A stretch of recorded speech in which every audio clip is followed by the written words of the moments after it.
इस देश की आत्मा है। कहते हम सुजलाम सुफलाम मलयज शीतलाम सस्य श्यामलाम मातरम। इस देश की नदियां, इस देश की शीतल हवाएं, हम कहते हैं भारत माता की जय। भारत माता कोई एक भूमि का मात्र टुकड़ा नहीं है। भारत माता अपने आप में जीता जागता राष्ट्र पुरुष है। अटल बिहारी वाजपेयी कहते थे कि वंदन की भूमि अभिनंदन की भूमि है। ये वंदन की भूमि है, अभिनंदन की भूमि है। हम जिएंगे तो इस मिट्टी के लिए, तो मरेंगे तो इस मिट्टी के लिए।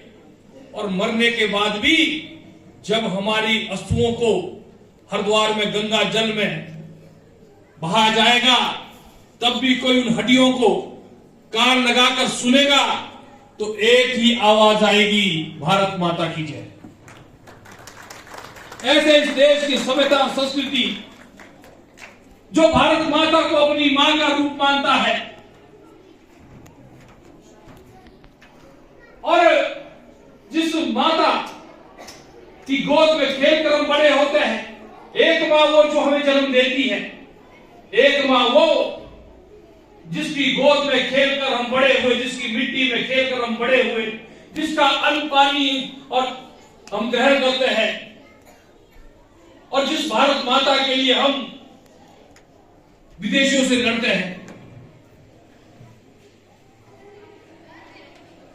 आज हमने यहां पर रामलीला की एक लघु नाटिका का जो यहां पर प्रस्तुति हुई उसको देखा, और किस तरह से नन्हे नन्हे बच्चों ने अपनी प्रस्तुति दी। साथियों, सुप्रीम कोर्ट पहले भी थे और सरकारें इस देश के अंदर पहले भी रही, परंतु विकास का काम सबने किया। किसी ने सड़कें बनाई, किसी ने बिजली घर घर पहुंचाई, किसी ने शिक्षण संस्थान खोले, परंतु हमारी जो आस्था जिस प्रभु श्री राम को हम अपना आदर्श मानते हैं, परंतु सुप्रीम कोर्ट को लगातार कुछ लोगों द्वारा पकड़ाया जाता था और कहा जाता था यदि राम मंदिर के निर्णय में, राम मंदिर के पक्ष में आया तो देश के अंदर दंगे भड़केंगे, देश के अंदर हिंदू मुस्लिम लड़ाई होगी, देश के अंदर खून खराबा होगा, क्योंकि वो लोग कभी राम मंदिर बनाना नहीं चाहते थे। जब देश की बागडोर आदरणीय नरेंद्र मोदी जी के हाथों में आई, हम सब आप लोगों की तरह एक आम परिवार से निकले जो अपने माता पिताजी का सहयोग करते हुए रेलवे स्टेशन में चाय बेचते थे। हिमाचल प्रदेश से उनका विशेष नाता रहा है, कई वर्षों तक हिमाचल प्रदेश में भी वो रहे, जिन्होंने बता दिया कि एक आदिवासी महिला भी इस देश की राष्ट्रपति बन सकती है। ऐसे महान पुरुष श्रीमान नरेंद्र मोदी जी हमारे देश का नेतृत्व कर रहे हैं। उन्होंने बता दिया कि हमारी माताएं बहनें भी रक्षा मंत्रालय चला सकती है, हमारी माताएं बहनें भी इस देश की अर्थव्यवस्था को मजबूत पकड़ दे सकती है। ऐसे में निर्मला सीतारमण जी का नाम जब सामने आता है तो हमारी माताओं और बहनों के चेहरे खिलते हैं।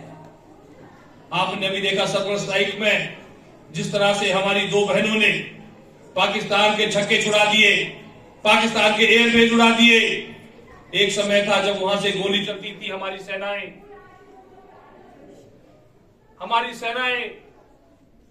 क्या कहती थी कि दिल्ली से परमिशन आएगी। और भाई दिनेश ठाकुर जी यहां बैठे हैं, और मैंने पहले भी कहा जय जवान जय किसान, किसान भी है और जवान भी है। आपके नजदीक में इन्होंने सेब का बगीचा साधु पुल से 3 किलोमीटर दूरी पर इन्होंने तैयार किया है। ऐसे किसान भी है और फौज से अपनी सेवानिवृत्ति के बाद एक जवान के रूप में भी रहे हैं। तो साथियों, मैं कह रहा था कि एक समय था जब दिल्ली से निर्णय आने में समय लगता था। आज वहां से यदि गोली बरसती है तो यहां से गोले बरसते हैं। ऐसी आज सेनाओं को मजबूत करने का किसी ने काम किया है तो हमारे देश के प्रधानमंत्री ने किया है। और इस देश में खेल की भूमिका में यदि किसी ने खेल को महत्व दिया है, इस देश में यदि 100 स्वर्ण पदक आते हैं तो ऐसे प्रधानमंत्री की सरकार में आते हैं।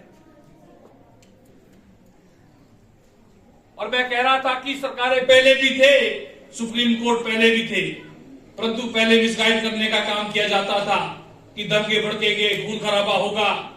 परंतु नरेंद्र मोदी जी ने इस देश में प्रधानमंत्री की जैसे ही बागडोर संभाली, हिमाचल प्रदेश के किसानों, बागवानों और हिमाचल प्रदेश के अन्य वर्गों को राहत देने के लिए अन्य बहुत सारी योजनाएं बनी।